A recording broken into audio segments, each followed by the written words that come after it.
بے بنیاد خبریں بہت زیادہ آ رہی ہیں ہمارے سوشل میڈیا میں، قوم کو تقسیم، ڈس انفارمیشن، پورے کو جو وار لڑی جا رہی ہوتی ہے میڈیا کے اوپر، وہ سارا کچھ ہو رہا ہے. 4 خبریں میں آپ دونوں کے سامنے رکھتا ہوں. پہلے اسرائیل جہاز کی خبر آئی اور اس کو اتنا مطلب اچھالا گیا. پھر اس کے بعد آج کی خبر ہے آسیہ کی بیٹی نے پوپ کے ساتھ ملاقات کی، یہ خبر. پھر شراب کی بوتلیں، ایک بوتل اگر آپ اسلام آباد کسی گاڑی میں ہے، ایک بوتل ہے تو کوئی مسئلہ نہیں، 4 سے 1 کلو ہے تو کوئی مسئلہ نہیں. پھر آسیہ کے باہر جانے کی خبریں جو چلی.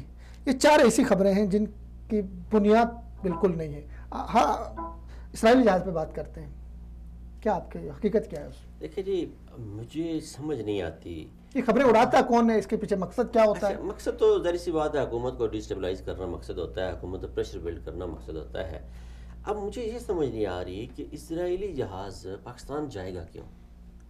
اگر وہ پاکستان جائے گا، جہاز کا کوئی چھوٹی سی چیز تھی، گیا واپس آ گیا، 10 گھنٹے رکا، اسلام آباد سے اترے. ہمارے ہاں تو آج اللہ معاف کرے بچے کے ہاتھ میں موبائل کیمرہ ہے، گھروں کے اندر کی ویڈیو لیک ہو جاتی ہیں.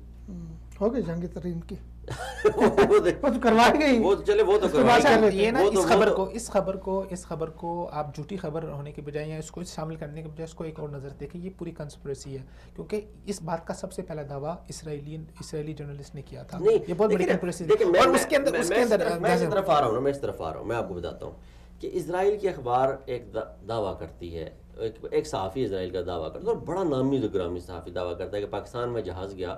اچھا، ہم نے لیکن اگلے ٹویٹ میں اس نے اس سے انکار کیا، اس نے کہا مجھے نہیں پتا کہ پاکستان میں اترا ہے نہیں اترا. سر اگلے ٹویٹ میں نہیں، 2 دن بعد اس نے کیا. ہم اس پہ پورے 10 دن ہم اس پہ لگے رہے، جہاز آیا کہ نہیں آیا، جہاز آیا کہ نہیں آیا. اور جس نے جہاز اڑایا تھا وہ بھی انکاری ہوگا کہ میں جہاز لے کے ہی نہیں گیا، چھوڑو یہ پتہ نہیں اترا کہ نہیں اترا. مسئلہ یہ تھا یہاں پہ کہ سب سے پہلے اسلامی ملک میں اسرائیل کا وزیر اعظم آتا ہے عمان میں، وہ آتا ہے وہاں پہ، وہ بندرگاہ کی بات کر کے جاتا ہے، ایگریمنٹ کر کے جاتا ہے.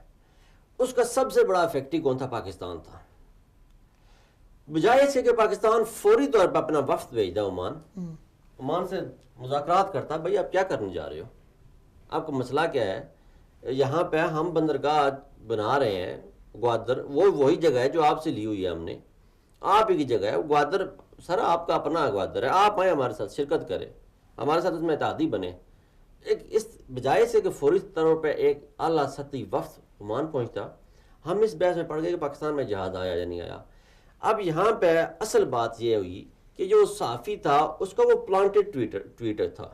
اس نے پاکستانی میڈیا کی، پاکستانی ایجنسیوں کی، پاکستانی اسٹیبلشمنٹ کی، پاکستان کے اعلیٰ اداروں کی توجہ اس بات سے ہٹانے کے لیے کہ ہم وہاں کیا کہانی ڈال آئے ہیں، ہم وہاں کیا کر کے آ گئے ہیں، اس سے توجہ ہٹانے کے لیے کہ اگلے 10-12 دن یہ اس طرف سوچیں ہی نہ، اس طرف جائیں ہی نہ.